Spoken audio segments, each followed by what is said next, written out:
All right, guys. Well, pretty much, obviously, I've been talking, but this is Cesar.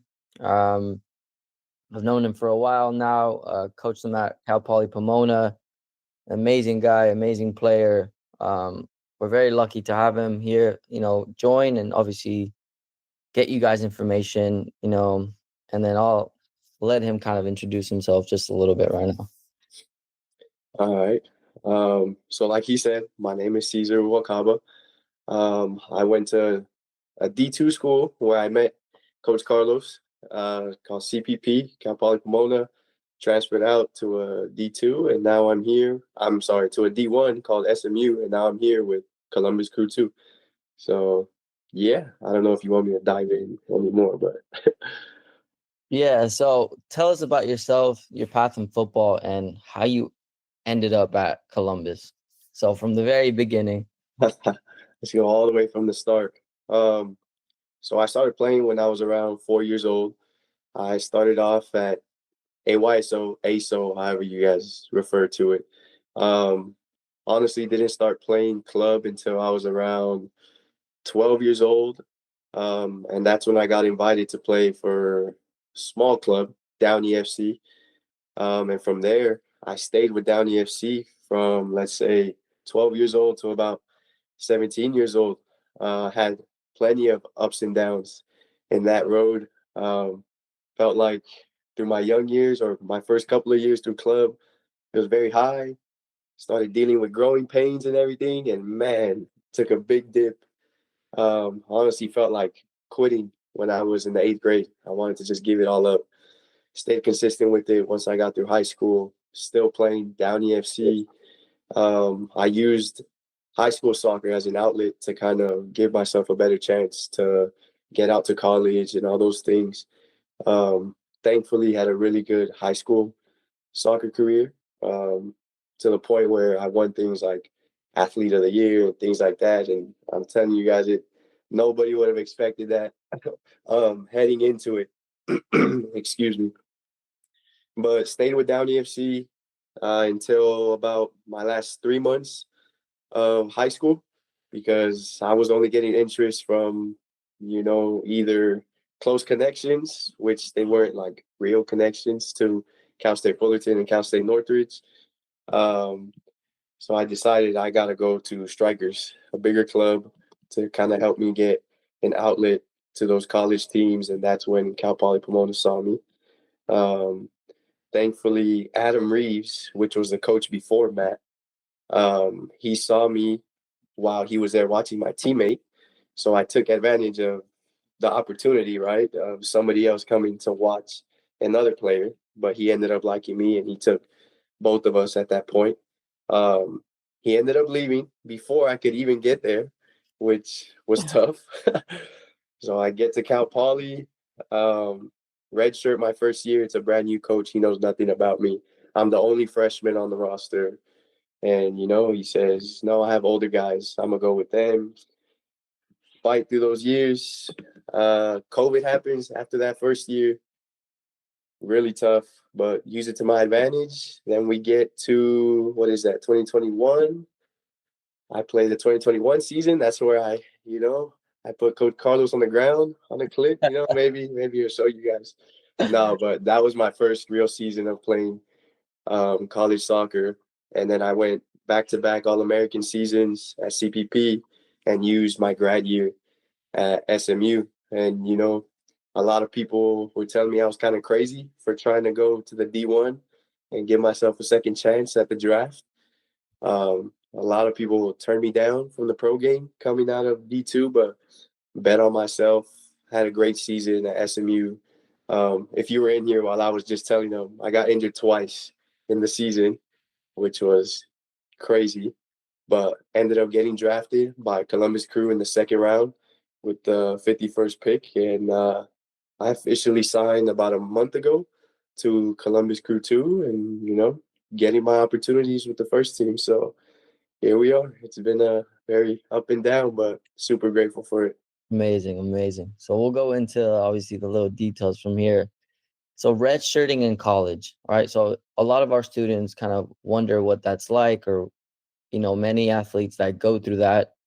So can you walk us through that experience and how it impacted you both mentally, physically, right? Because like you said, Matt came in that year. He had no idea who you were. No one really knew who you were, right? And right away they tell you, hey, we're not going to use you this entire first year, right? Yeah. So what did you do in that year? And how did you take it and, use that as fuel to continue improving going into 21? Yeah. So, you know, it was really hard. Um, Coming in thinking that, I'm going to have a good chance at playing because the coach took his time to kind of recruit me, right? You feel the love, you feel all that stuff. And then a new guy comes in and he says he's going to give me an opportunity, but he lets me play like 20 minutes of an exhibition match. And then the day after tells me like, oh yeah, you're not going to play all season, like just straight up like that.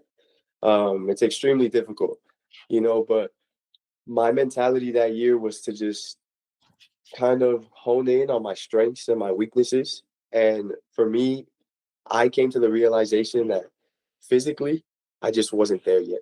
I was playing on a team with the likes of like Jason Ramos and Jimmy Villalobos. I don't know if you're familiar with them, Mhm. Carlos, but those guys end up being All Americans that season. Like, a bunch of older guys that are seniors that are not pros, right? So those are the guys in front of me. And physically, they were just punking me every single day.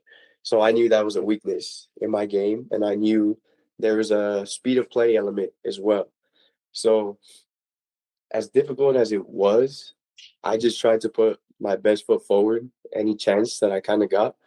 Um, the one thing that I loved getting up for was when we got to play against the starting team.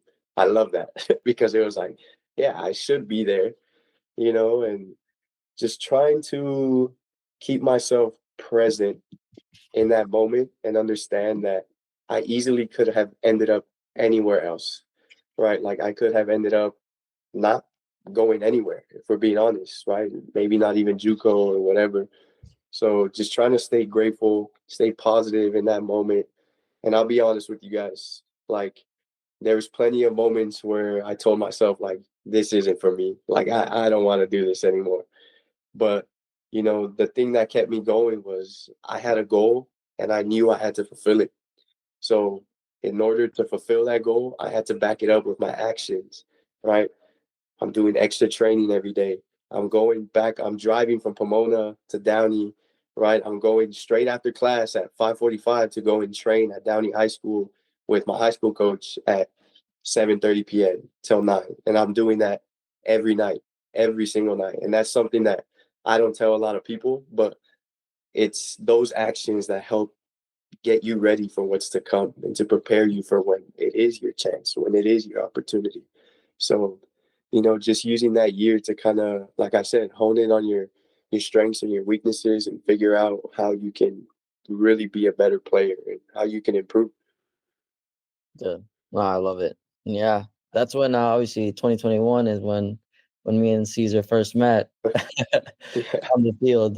But so now a question for you. Obviously, I've lived through this a little bit, but the difference between a pro and an amateur player, right? Amateur being club, academy, whatever we want to call it. But what do you think separates a professional like yourself from a collegiate or amateur player? Obviously, you played at the D2, you played at the D1 level, right? For me, it has always been mindset plays the biggest role apart from talent, right? Based on just how you described it right now, like going back and doing extra work your redshirt year, right? I Mhm. think a lot of players take, I'm going to lay back, I'm going to just relax this year, or, in their moments, of course, but what do you say is the biggest difference between, those players within the first team that obviously you train with, you know, and, that of a college player and amateur players, etc.? Yeah. So now that I've kind of got more experience being around different types of people through all these years, like you mentioned, it's a mindset, but it's like the mentality of like, what are you willing to do to separate yourself from the competition, right? Like, I'm sure all of you guys here go out and train extra. Like, I don't doubt that. I don't doubt you guys are willing to go out and wake up early to go train or stay up late to train. But are you willing to do the things that are going to help you, like on the intellectual side of the game as well? Are you willing to go to sleep early? Are you willing to eat clean? Are you willing to do a little bit extra reps in the gym to make sure that you're stronger than the opponent? Like right now, being around these first team guys, it's like we finished training, and on my first couple of days, like it's a hard day. We finished training, and I'm thinking like, oh, I'm done. Like, I've worked really hard. And then I go and I see five of them doing a core circuit, like, as extra work. And I'm like, oh, okay, there we go. So I gotta go and hop in now. Those are the people I want to be around. So it's those little things. Are you willing to watch the film so that you can look back, and when you have to make that decision again, you're making a better one, right? So, And amen to that. yeah, yeah, exactly. No, for sure. You have to see it, right? Like you have to be able to see it to be able to make a better decision. It's just, and it's beautiful that we live in this time where we get film so easily, right? Like I feel like everything's being recorded right now. So you got to use those type of things to your advantage. And like I mentioned, just everyone's doing the work, but how much of the little details are you willing to kind of do to separate yourself from the other person that's doing the exact same thing? So yeah, that's Yeah. what I'd say is the biggest difference. No, I love it. I love it for sure. And I think right now, obviously, you having some exposure within the first team, you know, I try to tell them that, like, at that level, everyone is very similar. Mm-hmm. And it goes down to the smallest way that the players read the game that makes a difference for me in terms of, like, one of the top MLS players and, like, a rookie. Would you Right? agree with that one? Yeah. No, 100%. 100%. Everyone's strong, everyone's fast, everyone's technical, everyone has a certain savviness for the game, right? But to me, it's always like the decision making. That's like the biggest thing, you know? That's the difference between me and a vet right now. He just understands the little cue to step out of the line rather than hold the line, or to drop the line instead of hold the line, right? Like certain little things like that. Because everyone's got it. There's a reason why it's a professional level, right? Like everyone here has it. So again, those little details that really just separate you the slightest bit, but help you a lot in the long run. No, for sure, for sure. Thanks for that. Yeah. So now we're taking it a little bit back. Obviously, we're at the pro side. We're going to take it back. You've had a very unique path, right? Yeah. You didn't play academy, Mm-mm. weren't a highly recruited player. Northridge obviously said no to you. Yeah. Um, how did that shape your journey? But at what point did you realize you could actually play professionally? And for me, one of the most important ones is, how did your youth development as a center mid influence the way you play as a center back? Because for those that you don't know, this guy used to be a center mid, Yeah. and he wasn't that great at it, but he was a center mid. Oh man. Let's see. Being told no by a Division 1 college, especially when you're like in high school, that's what we all want, right? We all want D1 college. Um, and being told no, pretty much being ghosted, was like a really, really hard time for me. Especially at 16, 17 years of age, like dealing with rejection is really hard. But understanding that that was just an opportunity to use that as fuel to prove them wrong is what kind of kept me going. It still does to this day, if I'm being honest with you guys. But like being able to use the loss as a learning lesson is massive in anything, because you're going to be told no. I don't care who anyone is. Messi, when he was like 10 years old, was told no because he was too small, right? Like, and that's the best player on the planet. Like, so the way you deal with adversity is massive. Um, and then to kind of touch base on the whole center mid stuff, um, you know, it helped me kind of be more versatile and open to changing things, right? And I think that's a really big thing that we underestimate as soccer players. We think that we only can play one position. We only have to be great in one position. Well, if you're a well-rounded player, right, where you can get your technical side of the game, defensive actions, all those things, now you can play in several different positions. Now the coach can think about you in different spots. And, honestly, that's what helped me. I went into CPP as a center mid, and like Carlos said, maybe I wasn't as good as I thought I was there. But, the head coach told me we're going to try you as a center back. And little did I know I had those defensive actions that I did well. And, being a center mid, just understanding like the spaces and being technical enough to hit certain passes, take certain touches and things like that. Like that helped me so much. But I'd say for you guys, just try to make your game well rounded, no matter where you play, because you never know. Things change. A lot of players that are playing pro now did not start off Mhm. where they were playing as a kid, and it's just the way the game goes. But yeah. Was there another part to your question that I missed? That was pretty much it. That was it. Okay. Wow. Gotcha. And no, yeah, to attest what Caesar was saying, like, I remember obviously coaching him and obviously playing against him. But the thing that stood out to me with Caesar, and I told him, when I met him, was the way he was able to handle the ball as a center back. He was very comfortable on the ball as a center back. And most of the time it's not the case. But obviously this leads me to my next point. So you did your master's at SMU, and obviously you played, your undergrad at Pomona. How did the experience at SMU dif- differentiate from Pomona? Right. Personally, I felt that the financial resources behind the program impact the overall experience. Like at the end of the day, I felt like that was the biggest thing for me.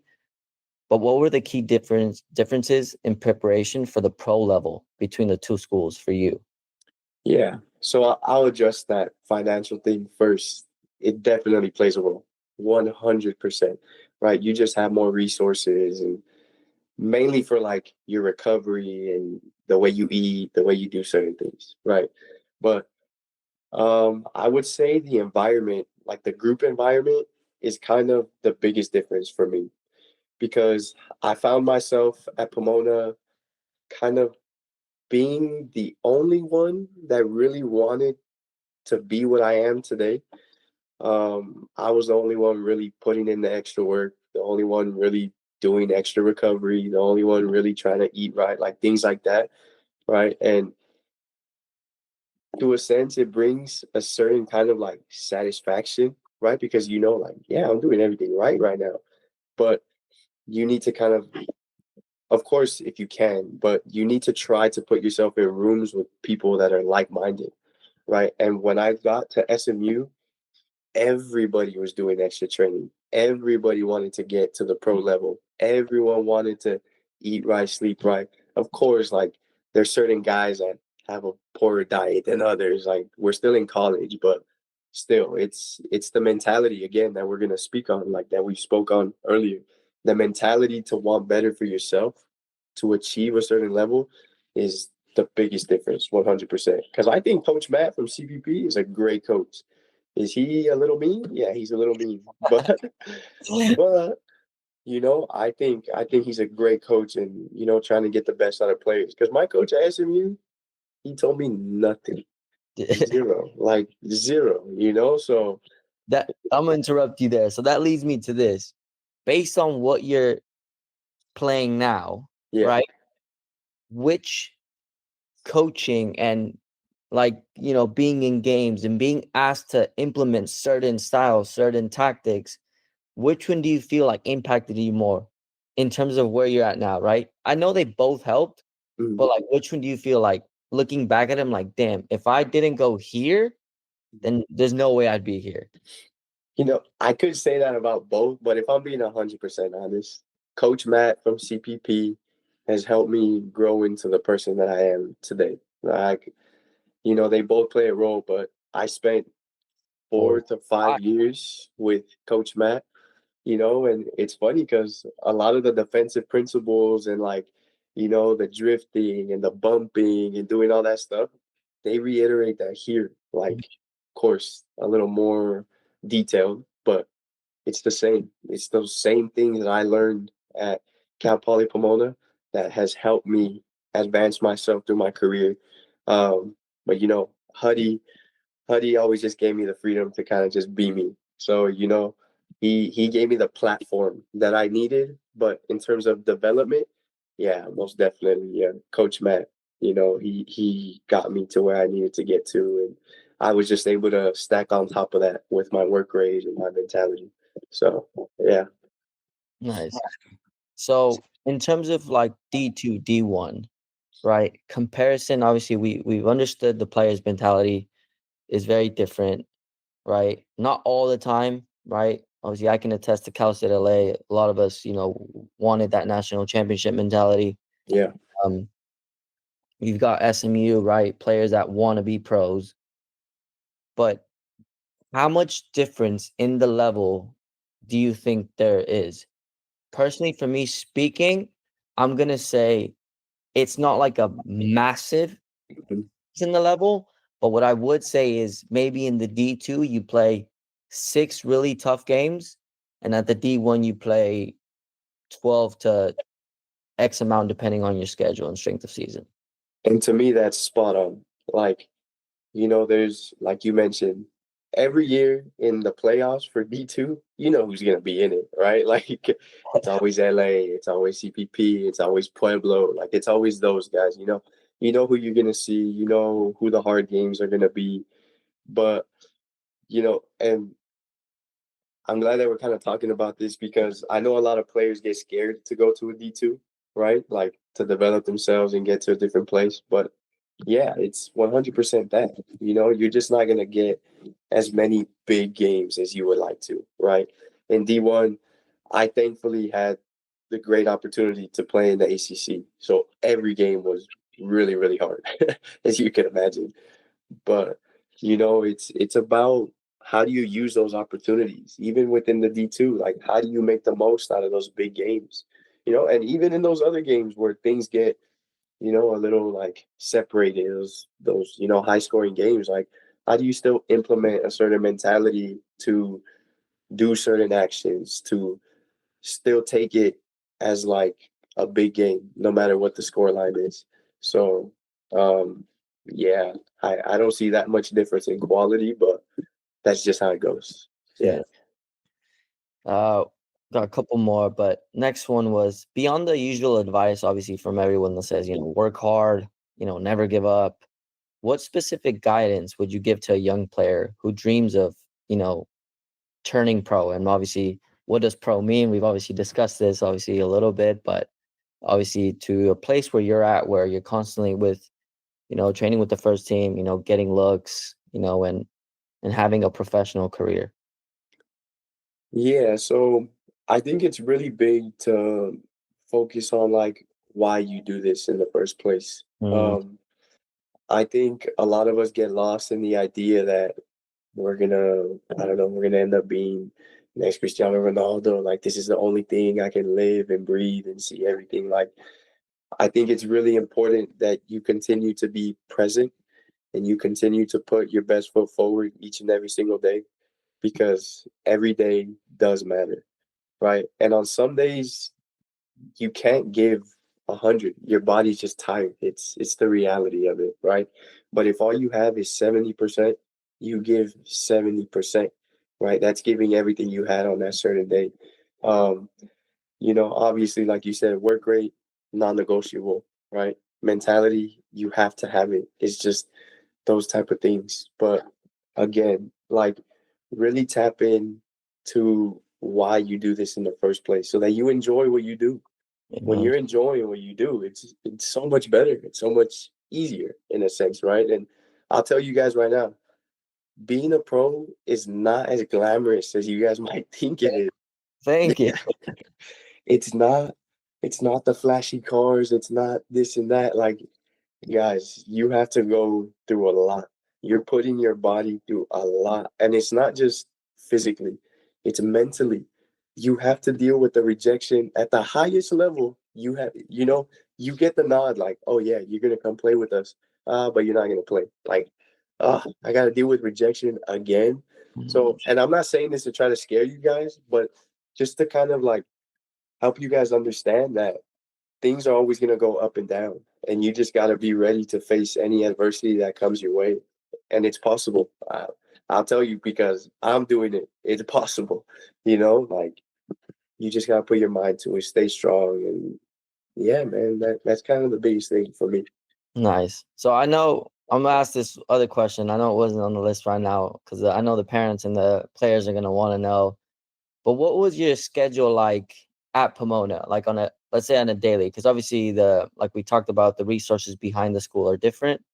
So Yeah. what would you say your schedule at Pomona was like, both as like when you were driving back and forth from Downey and when you were living around the school? Yeah, so thankfully Matt, because of his like planning, I'm sure you remember, right? He Yeah. would make us do that schedule. I kind of remember how it went. I was waking up at like let's say 6:30, eating breakfast in the car, right? Because I had to drive an hour to school every day. Um, I was driving about an hour, eating breakfast. I was getting there around 8 a.m. to 8:15. We were starting around 9:30, so I would get there, um, change, do prehab, do all the stuff I got to do, injury prevention, right? Get out to the field. We train hard, do all our things, fight with Matt here and there, whatever. Finish training, eat some lunch, and then classes from like, let's say 1 p.m. to like 5 p.m., right? And then straight after that, I was usually heading. So this was like my red shirt, my first couple of years. Straight after that, I was going straight to Downey High School. That's my alma mater. That's where I went to high school. So I had good connections to train there. I would train from about 7:30 to 9, go home, eat This is on the dinner. same day, right? The same This is day. the same day. This is the same day. Yeah, this is all same day. Mhm. Um, Eat dinner, have to do my homework. It's a non-negotiable. You're in college. You have to do your homework, even though you don't like it. But you do that. In bed by 11:30, 12-ish, around there, depending on how much homework I had, right? Do it all over again, right? So that was like my first year. And then once I got to like playing, it was very similar schedule, but instead of that extra training session, like it being so high intensity, it was a little more like skill based, right? Like I'm working on like the little pass, the little touch, something that's not gonna destroy my body because I know I have to go again tomorrow for training, right? Like it's just sharpening up my tools a little bit.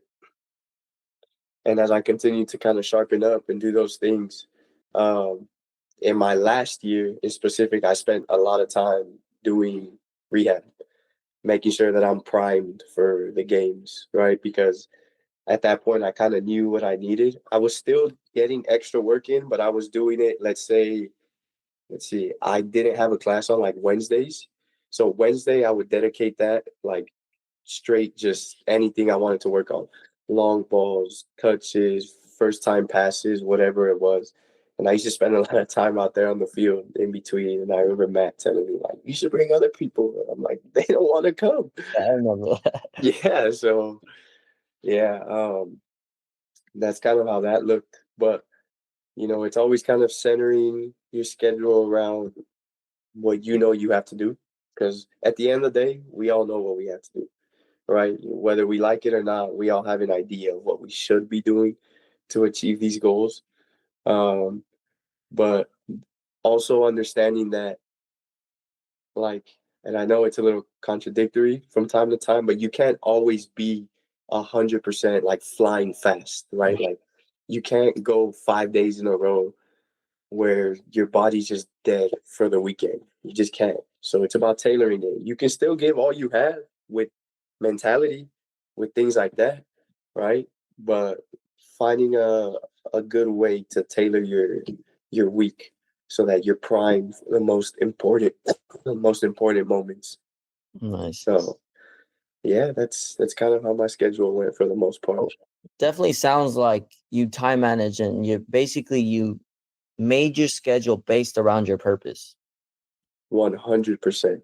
So like you checked off everything that, grades eating, studying, every single thing fit within the schedule of your road to like, this is where I want to get to. Right. 100%. Yeah. And I had some pretty good grades. Like I would I take did, care of that. did. Yeah, you know? Yeah, I was part of his academic group. I would. Yeah. Yeah, exactly. You see, Yeah. you were the one in charge. So I had good grades. I managed it well. And it's about finding the time. Because when you're in college, it gets difficult. You get tired. You don't want to go to class. But again, knowing you have to do those things, you have to stay on top of those things because at SMU, they told me the way you do anything is the way you do everything, right? It's like, and I think it has some truth to it, right? Like, if you're going to treat certain things like it's nothing, you're going to go out and treat what you do like it's nothing, right? It just becomes who you are. So just try to have good intent behind everything you do, have the right purpose behind it all. And you Okay. guys should be all right. Purpose for me is that big thing, right? You're waking up, you're doing all these things because you have that purpose. You know what your purpose is, and you know what you want to, you know, do your best to achieve. And then I think, well, before we get into this, one more, at SMU, the spoiled life here, how was the schedule of like yourself, like on a game day and like training day? We'll touch base on the training day first. So we usually start the week off pretty high intensity, right? Because it's farthest away from the game, so you kind of push as hard as you can. So early on in the week, I believe we trained at 9:30 as well. So I was waking up 6:30, finding time to make breakfast, get there early, do my prehab.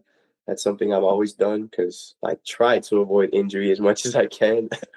um, no, but then get out to training, train hard, make sure I stay behind at least an extra 30 minutes, right? Get my extra little work in there, even though usually we were dead after training. It's just doing the little stuff where I'm not really pushing my legs too hard, but being really clean on like my touches and stuff. And then as we got later on into the week, so let's say I did that Monday, Tuesday, Wednesday with the extra 30 minutes to 45 minutes after a session. Um, Thursday and Friday, I was focusing extra on like recovery, right? So I would make sure I was getting a little more food in, focusing extra on my hydration.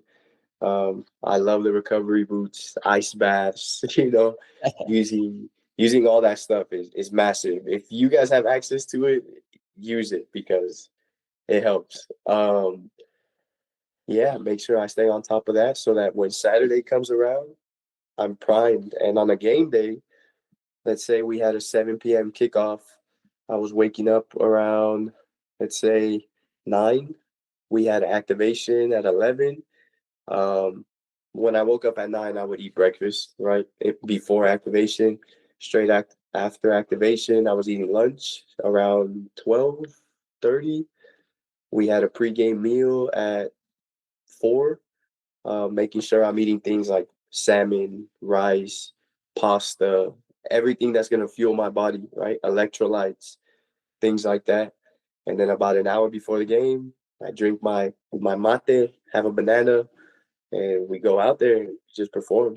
Um, I forgot to mention that I do like to do some mental exercises as well to help prime me for what's coming, the obstacles, right? I like to journal, I like to visualize things like that, so that when those situations appear in the game, I've already kind of taken myself through it. So, Yeah. yeah, those things are important as well.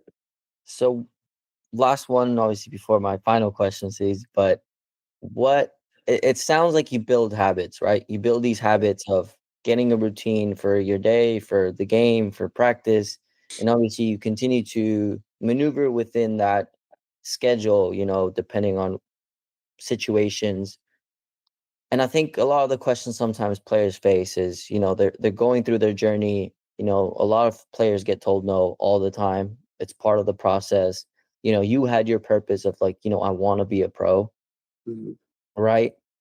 So at what point were you like, obviously when you got drafted it was, that sign, but like at what point were you like, I can actually get to that point, right? Because in high school and stuff, like, as a center mid, I'll tell you that there was no way, But like, at what point, like, I can continue to do this, and I'm gonna keep following these habits because I know they'll get me to the top? Or was it just always, I'm gonna do the best and be the best? Because I think you had that mindset. Like, you didn't want anyone. Like, he's being very humble, guys, but in training and in games, he's like, I'm the best player on this field. I don't care whatever someone thinks about this player. I'm the best player on this field. And let's see. like, no, like, I can do this. Like, or was it always, I'm gonna get there? No. I'll be 100% honest. It probably wasn't until the end of that 2021 season. So my first year in college. Uh, because, I faced the rejection, right? Over and over and over again. And all I was trying to do at that point was make the most out of my situation, right? Like, I was just trying, I really, really wanted to play college soccer. No matter how long it was going to take me, that's all I wanted. I just wanted to play. I didn't care about anything else. So my mentality was, I'm going to do everything I can to be better than Pele, to be better than Thomas, right? Because coaches were telling me, like, oh, yeah, they're going to come in and they're going to be number one. Matt literally told me, you're number 5 on my list. I'm like, what? Number 5? You had me here for so long already, like, whatever. But, just I was just trying to take that on. But at the end of that season, where I beat out everybody that was supposed to be on in front of me and earning more, like the all conference and all that stuff, my name being put in that room of the likes of Morden, right? Like, he was on the first team, I was on the first team, and that's when I was like, nobody else is better than me right now than this guy. Like, I can do it for sure. Even better than you, but But at that moment, that was the guy. That's you D2 look player like of the year. otherwise I would have been on the list. D2 player of the year at that point in time, right? So, that's in 2021. After all of that, that's when I knew, you know what? I can run with this. I can actually make it happen. Like, if that is a guy that's gonna make it to the pro level and succeed up there, why not me? You get me? Like, I thought I've always had better qualities, but he was a grown man. I was still a little skinny, He was like, I was like, wow, this guy's okay. But yeah, and as soon as I knew that, just head down, tunnel vision, go. No second guessing it, no nothing. Just go, go, go. Setback, setback, setback. Still bet on myself again and again and again. And the hard work doesn't lie. It just doesn't. I love So it. yeah. Now, for me, this is always for me. Like, obviously, all these questions have been amazing, and obviously, thank you so much. But as for me, this is probably the most important one, right? My Christian faith has been my rock and foundations, changed my life. How has faith shaped you as a soccer player and influenced your career? Yeah. So I'll share with you guys my years at Pomona. Well, pretty much most of my life, I was not really connected to God in any way. If I'm being honest, yes, I would pray to Him and ask here and there, give me the strength, the confidence, the bravery, like those things before I get onto the field, right? But it wasn't until I got told no to like achieving my dreams, right? Just to give you guys some background, I came out of CPP, 2-time All-American.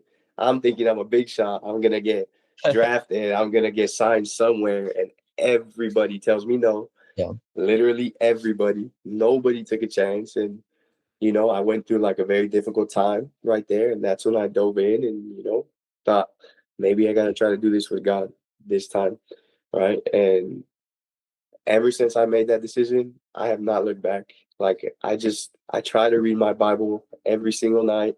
I try to pray as much as I can, and it just brings me a certain peace knowing that no matter the direction everything goes, He's still gonna love me the same way, right? Like, Amen. I have peace in knowing that whether this turns out to be the best thing ever or not, He gave me the power and the strength to give it my best, and that's all I could really ask for. So, he's put some things in front of me that have been very hard. You Right? will. Like I had to overcome the meniscus tear, and then I had to overcome the MCL, get here, do the rehab. But they say the faith the size of a mustard seed, right? Mm, They move mountains and stuff. So I love that, dude. that's all I had. I had faith the size of a mustard seed, and look at what I've got from it. So yeah, it's been big time for me in these past 8 months. Yeah, yeah. Oh, amazing, dude. That's amazing to hear. And obviously, you guys, like I've known him for a while now, so to Yeah. obviously see this is amazing, and to see his growth. And like during that time that he's talking about the trial, right, where he was a two-time All-American, he's coming out of D2. I even tried to like get the word out, and I was like, you gotta sign this kid, and now I'm like, I told you guys, you didn't listen to me. But like, no, obviously, with all that, man, thank you so much. Thank you for taking the time. We'll obviously open it up to some questions right now, but I sincerely appreciate you obviously chatting with me, and obviously these kids being able to hear this message. And like we'll say, we're gonna put it up and have the recording of it. So, man, God bless you, and seriously, thank you so much for taking the time. And there's a potential you might get on the field tomorrow, hopefully. So if anyone wants to watch, they play at. Remind me again, what time did you say? 4:30 Pacific Standard Time. So over there in California, 4:30. All right. Well, 4:30, guys. There's a possibility we might see. Um, so definitely tune in to that. Who do you guys play? New York? New York City. Yeah. Yeah. Nice, nice. Okay. But we'll open it up to any questions anyone might have. You can raise your hand, and then I can call on you guys. See. All right. I'll start with Gabe Sherman. I know you had a question, so Yeah. Was there ever like a specific player that you modeled your game after and also your mindset? Oh, good question. Um, to be honest, no, I didn't really model myself off of anybody in specific because I felt I had like a versatile form to my game. So I tried to take pieces from players. Right. There was a time at my Division 2 where they had me playing as like a pocket player from the center back position. option Right. back, So maybe. yeah, an option back, right? So, I was looking at guys like John Stones for inspiration there. But I loved during a specific time where like I think he was at his peak defensively. I loved to watch Ruben Diaz and the way he like fought with the tenacity and like all that passion. And I would try to look after his defensive abilities. I would try to model that. But for the most part, I would just try to take bits and pieces from everybody. I don't think there's one right way to play the position. So that's why I try to just keep my vision broad. Um, but of course honing in on those little things like the defensive abilities and things like that. All that. Gabe, does that any other question, Gabe, or was that the main one? We'll kind of go one Yeah, that was pretty much the main. for sure. Uh, I think Enrique. Yeah. How do you prepare mentally for a big match? Uh, so what I like to do is spend a lot of time kind of visualizing what I'm gonna do in a game. I used to struggle with this a lot actually, because it helped prepare me for the moments when things get hard. So when I say visualize, like I quite literally just sit down in my chair like this. I just close my eyes and I just envision different moments in the match, right? A moment where I'm going to get pressed, a moment where the guy is going to step onto my outside back and me and the space is going to open in behind, like things like that. Being able to kind of visualize those little moments are massive. And I also like to I like to journal. I like to get all those racing thoughts onto a piece of paper so that I know I've gone over it, I've acknowledged it, and I've let it pass. Right? Because it's bound to happen. We all get anxious, we all get a little nervous, whether you like to admit it or not. But It always happens. And I just think those two things together really help bring out some confidence in what you do. So, yeah. I love it. Thank you, C's. Well, I'm gonna chime in real quick on that note. So, would you say, do you guys run automations like Uh, this sometimes, like passing patterns to goal? Not too much. Not too much. Not really. We do go over situational play. That's something we So, do here. so with this situational play, obviously you're following what direction you're being given, but would you say you also visualize in those moments? Oh, Like, yeah, yeah, 100%. I yeah, think you have to, right? mhm, Because they always say you have to be ahead, one step ahead. yeah, yeah. But once you get here, it's three steps ahead, four steps ahead. It's like visualizing if the ball came to me, can I play there? Can I play big? Can I play over there? If the Mhm. ball goes to the inside guy, can I step higher to then receive the ball in the pocket and play out wide or play the ball through? Like visualization in those moments are massive as well. Yeah. Appreciate that. Yeah. Mate, you're next. I wanted to ask about sorry, about the transition for you going from like youth level or to college or from college to pro, like the difference in level and like or mindset, how that was, like that jump for you was. Yeah, I'll touch on the youth level first. It was actually pretty hard to go from youth level to college, only because you have to kind of acknowledge that you're playing with grown men now, like it's just how it is. Instead of playing with guys who are all 17, 18 years old, now I'm playing, especially like when I had to play against this guy and his team. Cal State LA was like 23, 25, 26. It was like it was so many older guys, right? So it's understanding that you're going to have to pick up your pace. You're going to have to pick up, and when I say pace, it's more like speed of play, right? Like you have to think faster, you have to play faster, and you also have to acknowledge that these guys have already been in the position that you're in. So there's already experience behind it. They already know the ins and outs. So how do you kind of level that playing field coming into it, right? Um, for some players, it happens like that. For others, it takes a little bit of time. I was one of those that took a little bit of time. So there's no shame in it, but just kind of stay hungry to grow. And then from college to pro, speed of play. I feel like that's always the thing that separates the levels. Speed of play and decision making. That's the Mhm. only difference, if I'm being honest.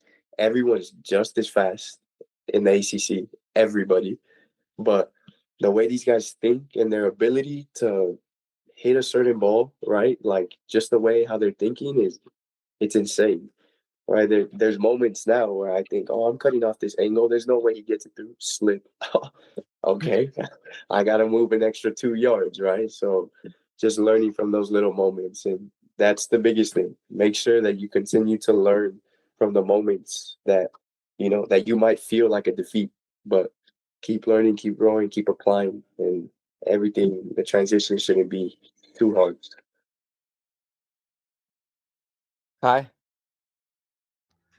Ah, so in your career, how did you handle situations where you felt like you weren't in control, and how did it change your mindset?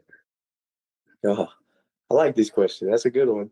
That was actually really hard because I had a coach that was really tough on me at Pomona, and the way he reacted, I had no control over. The way how he would kind of get on me, and he just wanted what was best for me.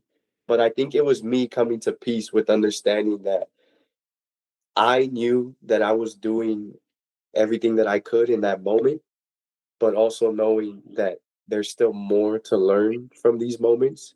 So it's kind of like that balance between knowing that there's still more to give, but you gave all that you can in that moment, right? Like as long as you continue to put your best foot forward, when all those external factors start to come in, you kind of start to just have this confidence and self belief that you're going to overcome it no matter what. And again, when you're out of control, tap into your faith. You know, like I think he helps you just feel a certain peace to understand that no matter what, you're gonna get through it. And yeah, that's that's it for me. Love that, C's. I think Cyrus. What would you have done differently when you were younger, especially playing in like high school and like youth levels? You know, before I used to say that I wish I would have played academy and all this stuff. But if I'm being quite honest with you, I wouldn't change it because I would not be who I am today. I would not have found that work ethic, that, you know, that bravery, that confidence, because I've always been the guy kind of hiding behind the big crowd, always, just because of the level I played at. I just think the only thing I would have done different is just carry myself with a little bit more confidence and self-belief in my young years, right? Like through high school. I think I always knew that I had the ability, but I was too scared to believe in myself and push myself extra because of everyone else telling me, no, you can't, no, you can't. Look at where you come from. No, you can't. Right.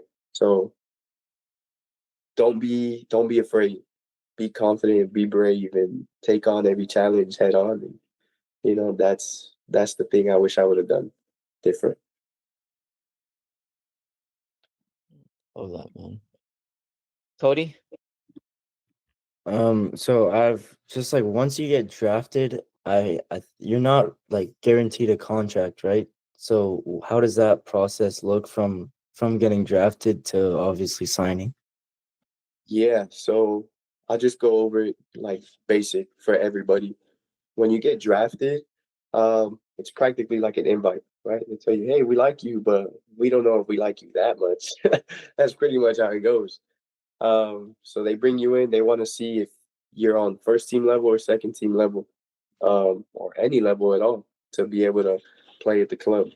So they give you about, I don't know, 2 3 weeks to kind of show what you have. And after that, they make a decision on whether you're going to stay with the first team or drop down with the second team or just not sign at all. So for me, I came in with an injury, and thankfully, Columbus Crew was really helpful and they helped me rehab, but same process. I went 3 weeks with only the second team. Usually, you start with the first team and then go down. I had to start with the second team, earn my contract with the second team, and then I got my opportunity with the first team. And now we're getting a little more opportunity with the first team. So yeah, it's you're never guaranteed it. That's why I always tell the guys like that are sophomores and juniors at SMU, like you got to stay on it because nothing's earned until you put that pen on the paper. So yeah. Sir. Julian. I just wanted to ask, like, what is it like coming into like a totally new environment like SMU or like coming into Columbus where you just like don't know any of the players or staff and like how do you kind of like break into that? Yeah, I think it's important that you try to build good relationships with people, you know, because the footy can always be great. The footy can always go in any direction, right? But the people around you are always going to kind of help you navigate through these times of new people and new transition. Um, but be open minded as well, right? Like when you go from team to team, it's not going to be the same. It's just the truth, right? Like things change. So being open minded, willing to adapt, you got to be able to adapt from one place to another. That's a big thing that I feel as a pro you have to be able to do as well. Because Crew 2 and Columbus Crew, like the first team, they're not the same. Like it is different. It's the same organization, but the teams don't exactly play the same. So, you know, being willing to adapt, build good relationships, and yeah, everything just kind of goes from there. Thank you, C's. Two more. Hope is that all right? No, we hit that 6. Yeah. No, totally, yeah. Zach. Yeah. I know you said you've been injured a couple times, but what's the biggest challenge you ever faced in your career and how did you overcome it? Um, you know, the injuries were very tough for sure. But I will say it was, ooh, it could either be that redshirt year. I'd say more so the redshirt year, only because right after my redshirt year, COVID hit. So I practically didn't play for 2 years. So I'm like, I'm eager, I'm ready to come back, and then everything shuts down, right? And at that point, I'm like, to be honest, I'm done. Like, I started working with my dad, and even he was like, yeah, you should give it up. But I remembered why I do it in the first place, right? And as difficult as it was, as hard as it was, you know, when I'm out there playing, it just brings a certain type of joy and happiness to me, and that's the only thing I really feel at peace doing. Playing footy and doing my best in this world of things. So yeah, I'd say that was my hardest thing to overcome, but it was a grind, but I'm super appreciative of it because without that, I don't get here. So yeah. Nice. Then Liam. In your career, were there ever times that you just felt like unmotivated, and you felt like you weren't the best? And like, how did you cope with that mentality? Yeah, I feel that that's inevitable. Honestly, we all kind of face that at some point. Um, you know, it's difficult. I'm not gonna sit here and pretend like I was able to get over it in a day or two. It's hard, but again, I think when you continue to do the right things, such as your habits, right, the way you approach trainings, games, things of that nature, you just continue to prove to yourself subconsciously that you're doing everything right. You're doing all the things you can to be the best version of yourself. Like, and just understanding that even if your opportunity isn't exactly presenting itself right now, doesn't mean it's not going to present itself in a week's time, 2 weeks' time, a month's time, right? So it's always kind of staying positive and hopeful and understanding that if you're putting in the right shifts to get to where you want to get to, somebody will see you. You just got to continue to put the work in every single day. And eventually, somebody sees you. So, yeah. Good. I think I think Kai had one more question. Is that closes? Yeah, yeah. Yeah. I was wondering how the support from your teammates throughout your career has changed, like encouragement, like if they like yelled at you, like how much more they demanded from you, like as you went like to a higher level and like got older.